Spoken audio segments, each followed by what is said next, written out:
아까 말씀드렸던 2020년 1월 26일 날 강화된 산업안전보건법과 2021년 1월 26일 제정된 중대재해처벌법의 비교예요. 네.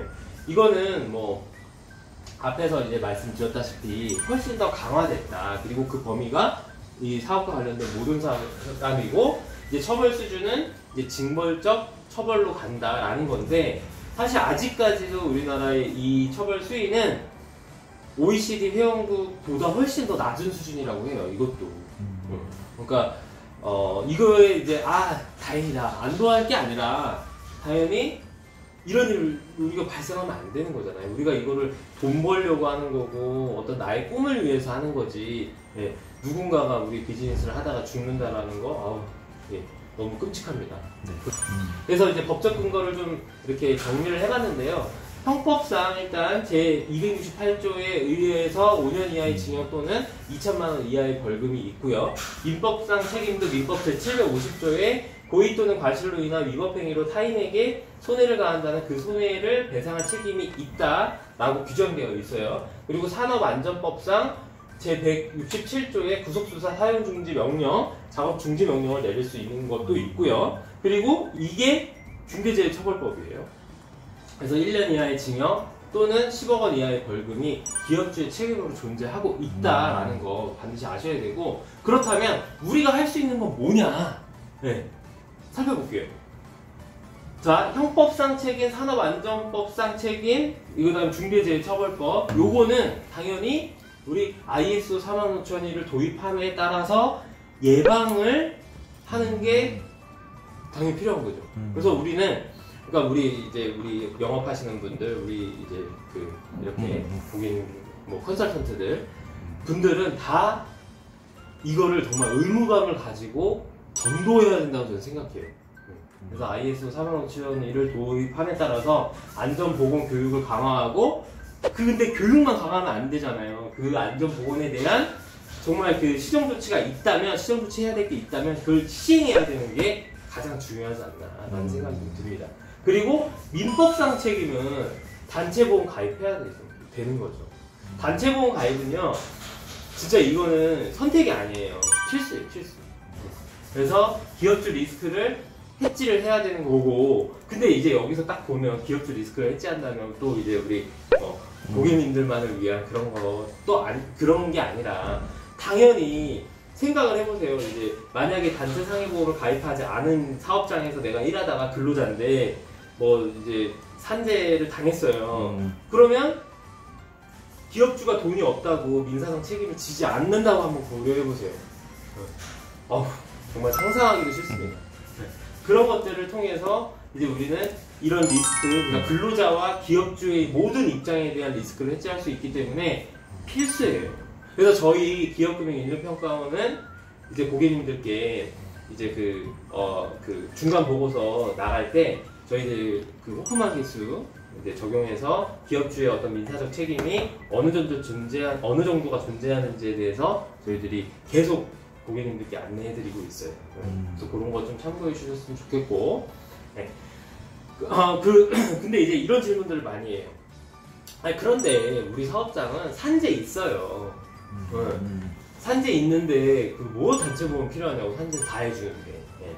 근데 그거를 우리가 알기 위해서 일단 산재는 보상이라고 하고요, 민사는 배상이라고 해요. 그래서 그 용어도 알아야 되는 거고 산재는 뭔지도 알아야 되겠죠. 그래서 이렇게 좀 정리가 되어 있습니다. 제가 이제 보상은 국가 또는 단체에 적합한 행위가 국민에게 재산상의 손실을 주었을 때 피해 입은 손실을 갚아주는 것을 말하고, 국가에서 공익을 위해 추진하는 정책이나 사업이 특정한 사람에게 재산상의 피해를 주는 경우 그 손실을 갚아주는 행위라고 할 수 있대요.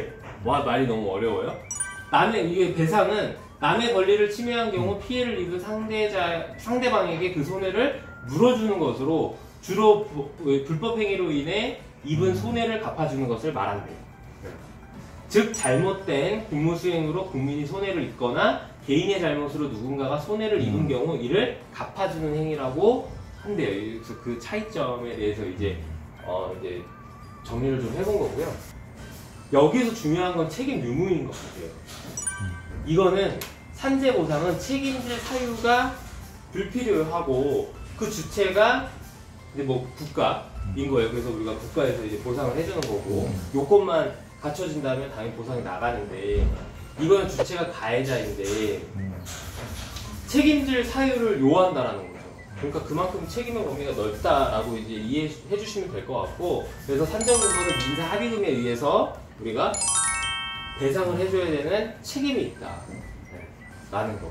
그래서 여기서 제일 중요한 것 중에 하나는 또 여기 보시면 산전 방식, 요거 산재는 명확하게 법에 의해서 이제 나가는데 민사배상 같은 경우에는 일실 수입, 이거는 60세까지 벌어들일 수 있는 수입인데 요거 근데 바뀌었어요. 65세예요.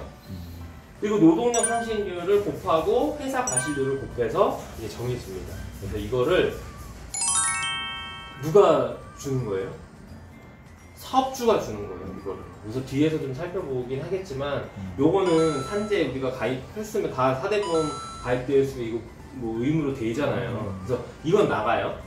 그러면 당연히 근로자 측에서 당연히 민사가 들어오잖아요. 민사 소송을 이제 제기를 하실 텐데, 그랬을 때는 이런 계산법에 의해서 추가적인 배상을 해주셔야 된다는 거죠. 그렇지 않다면 당연히 기업주는 정말 비즈니스 하다가 변법자 되시는 거고 엄청난 또 경제적인 리스크를 떠안게 되시는 거죠. 점점 좀 구체적으로 좀 살펴볼 건데, 자 예를 들어 볼게요. 월급이 300만 원이고 정년 60세로 가정해 볼게요. 지금 뭐 65세 이거는 조금 차치하고 일단 60세로 가정을 했을 때 40세 근로하시다가 산재 사고로 사망했을 경우, 그리고 자기과실률이 20%가 나왔다라고 한다면 산재 사망 시 유족급여금으로 산재보험에서 이렇게 나가요. 1억 4,200. 그럼 이거는 어떻게 정해져 있는 거예요? 이제 유족급여를 10만원 곱하기 1300일로 해줘요. 다 이제 뭐 똑같이. 그리고 장례비를 이렇게 계산해서 더해서 이렇게 주는 거죠. 그리고 민사소송에 의해서 유족배상금은 세 가지 부분으로 나뉘죠. 이건 뭐냐면 임금손실분, 퇴직금 손실분, 이런 식으로 이제 계산해 주시는데, 여기서 중요한 거는 호프만 개수라는 걸 따진다는 거예요. 이제 우리가 이런 거를 이제 뭐 여기서 우리가 뭐 장애라든지 이런 거에 대해서 깊게 들어가는 부분은 아니지만 호프만 개수법이 있고 라이프니츠 개수가 있는데, 호프만 개수는 단위로 계산하는 거고 라이프니츠 개수는 봄리로 계산하는 뭐 방식인데, 여기서는 우리가 민사소송에서는 보통 호프만 개수를 쓴다라고 보시면 되고, 호프만 개수를 썼을 때 금액이 좀 더 크게 나오죠. 근데 요거를 지금 법원에서 인용하고 있어요. 그랬을 때 추가적으로 유족배상금 판정이 7억 8천이 나오고, 요 240 나누기 66이 호프만 개수이거든요. 이걸 곱하면 5억 3,950만 원이 나온다라는 거예요. 그런데 여기에서 자기과실률도 있고 이제 생활비 부분도 있잖아요. 이거는 이제 거의 임금손실분이 많이 이제 들어간 건데, 임금을 다 받아서 내가 이제 살아가는 데 있어서 생활비까지 책임져 주는 건 좀 아니지 않나 라고 해서 생활비는 제한한 거예요. 그래서 70%를 곱한 3억 7,765만 원, 그리고 3억 7,765만 원에서 자기과실 20%를 뺀 80%를 곱해서 3억 212만 원이라는 계산이 나오고 위자료가 추가가 되죠. 그러면 여기서 이게 더해서 3억 7,200이 되죠. 그런데 산재로 1억 4,200이 나갔잖아요. 그러니까 나머지 2억 3천은 사업주의 민사적 배상 책임이 된다는 거예요.